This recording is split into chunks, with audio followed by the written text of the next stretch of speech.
población ha sido introducida, trampas que la población no hemos logrado aclararlas, ¿sí?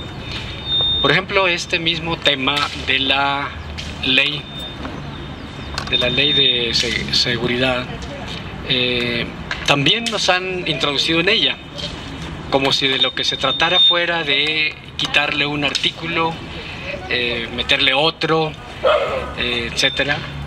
La Cámara, el Senado presentó y los diputados la aprobaron en general. Es decir, ya se da por hecho que es necesaria esta ley y entonces toda la reflexión y la discusión gira en torno a si va a ser más o menos reaccionaria o puede introducírsele algunos artículos democráticos, etc. Esa es una trampa. Es una trampa al igual que el problema del ejército en la calle, que está ligado con la guerra de Calderón o la guerra del narco, que también ha sido toda una acción de carácter incluso no solo táctico, sino de periodo, de línea política, de periodo casi estratégico, ese problema. Voy entonces a vincular ambas cuestiones. En primer lugar, el desarrollo de todas estas actividades no es un desarrollo, dijéramos, accidental, sino que de alguna manera está vinculado con trazamiento de líneas estratégicas del poder a nivel internacional como a nivel local o nacional, dijéramos, ¿no? Sí.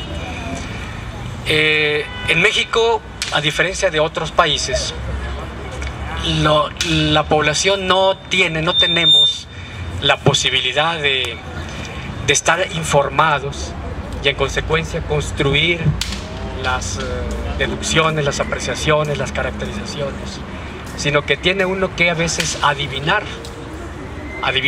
en sentido estricto especular a veces, ¿no? En términos científicos, esto tiene un nombre, ¿sí?, que es la de construir una caracterización a partir de lo que se llama la inducción, ¿sí? La deducción sería partir de un elemento general, ir de lo grande a lo chiquito, ¿sí? Caracterizar o ayudarse a caracterizar un fenómeno chiquito a partir de leyes, a partir de teoría general, esa es la deducción.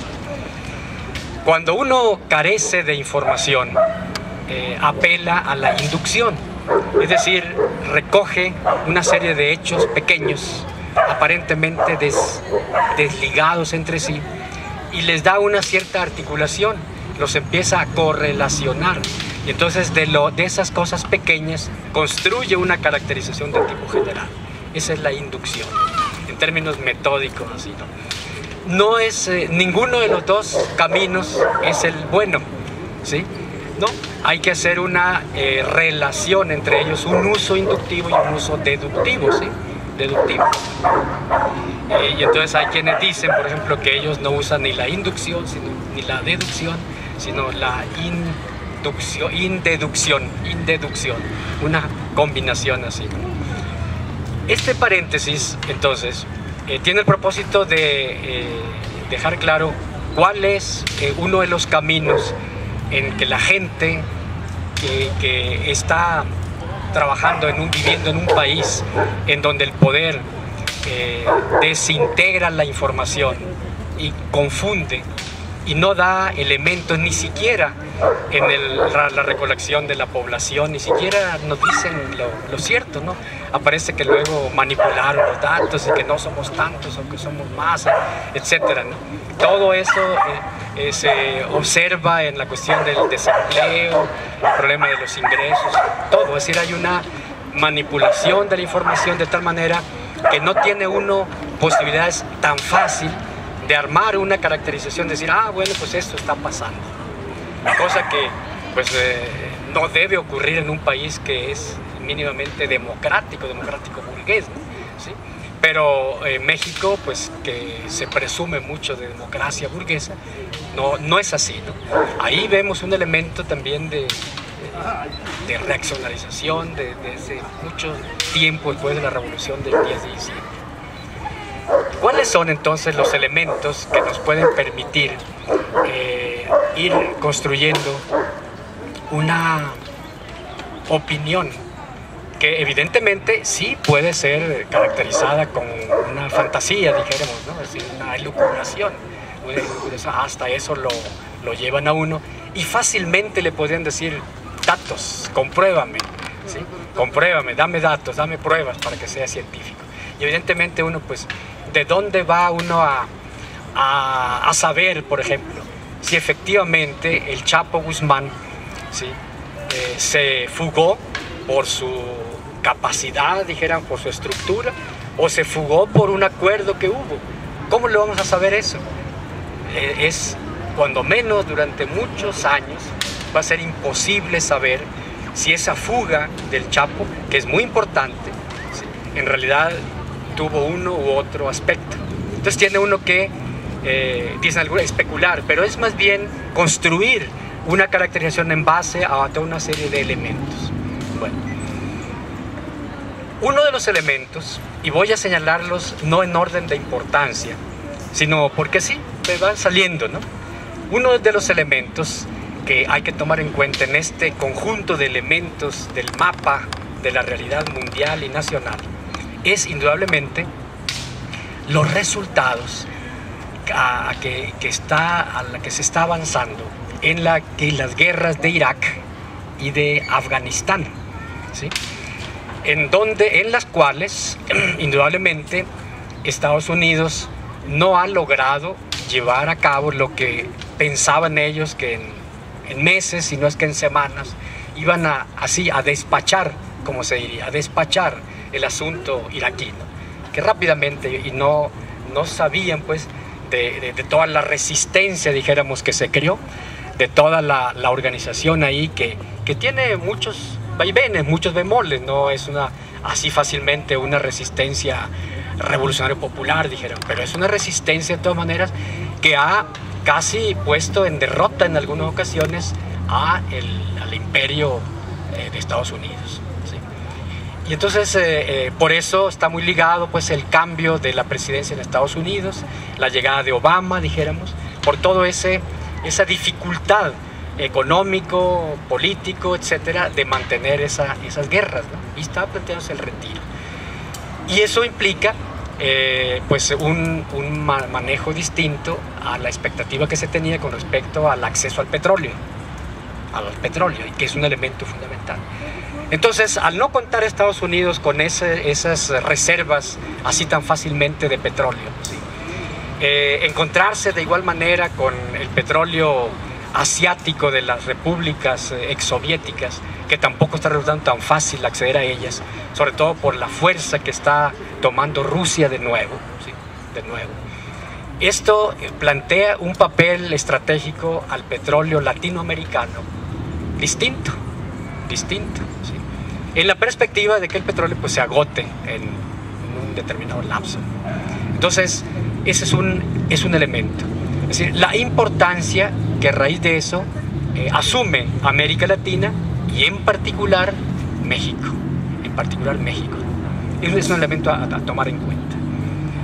Otro elemento está indudablemente muy relacionado con todo esto que estamos viendo. El desgaste, el debilitamiento del dominio de Estados Unidos a nivel mundial, que era desde jugar un papel del policía del mundo, el que arreglaba todos los asuntos, controlaba, que sin ningún rubor ahora se iba a Yugoslavia, iba y sacaba de Panamá a Noriega y en otra isla del Caribe se metía y daba un golpe y tranquilamente. En la actualidad, indudablemente que hay una situación diferente. Está perdiéndose, dijéramos, el papel hegemónico de Estados Unidos, debilitándose cuando menos. Y entonces, ante eso, si no se puede tener el control a nivel planetario, pues está América Latina como su último reducto, que tiene que cuidar a como dé lugar, ¿sí? Ese es otro elemento. Uno más, indudablemente, es el que se refiere a las transformaciones político, económicos, estatales que están teniendo lugar en muchos países de América Latina. Todos sabemos, pues, cómo hubo una racha de triunfos electorales, de candidaturas que, cuando menos, el calificativo que fácilmente aceptan es el de antinorteamericanos. Cuando menos ese adjetivo fácil se le puede aplicar desde el gobierno de Chile, el anterior a Piñera, desde el gobierno brasileño, el argentino, el uruguayo, el boliviano, el ecuatoriano, el paraguayo, el sandinista, el salvadoreño, el nicaragüense, ¿sí? Luego lo que estaba ocurriendo ya con Honduras, ¿sí? Es decir, el colmo ya de las cosas que se le estaban saliendo a Estados Unidos, y se estaban saliendo.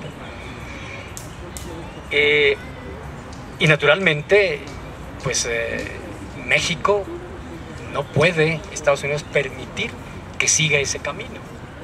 No puede permitir que siga ese camino. Había que tomar medidas para asegurar el control del petróleo mexicano, el control sobre los recursos naturales estratégicos, que hay muchos, sobre todo en el sureste, ¿sí? En Chiapas, en Oaxaca, en esos lugares hay mucho mineral estratégico para la industria moderna, ¿sí? No puede darse el lujo Estados Unidos de arriesgar a México, ¿sí? Bueno, el otro elemento es la derrota del comunismo, dijéramos, llamémosle así. Es decir, la caída del campo, del muro, ¿sí? La crisis del socialismo real, todo eso que ustedes conocen bien, la desaparición de la Unión Soviética, los gobiernos socialistas se derrumban totalmente, la evolución de China, los problemas que tiene actualmente Cuba, dijéramos que está en la discusión, en la reflexión, pero que todo apunta a que haya un camino, dijéramos, mixto. Ya sabemos lo que significa eso de mixto,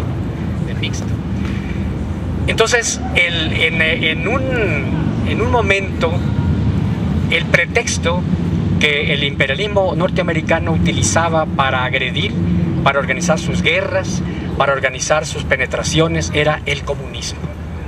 No habiendo comunismo, pues se le acabó el pretexto, ¿sí? Y sin pretexto no puede justificar, porque algo hay que hacer de todas maneras para no entrar así nada más. Había que inventar un nuevo pretexto,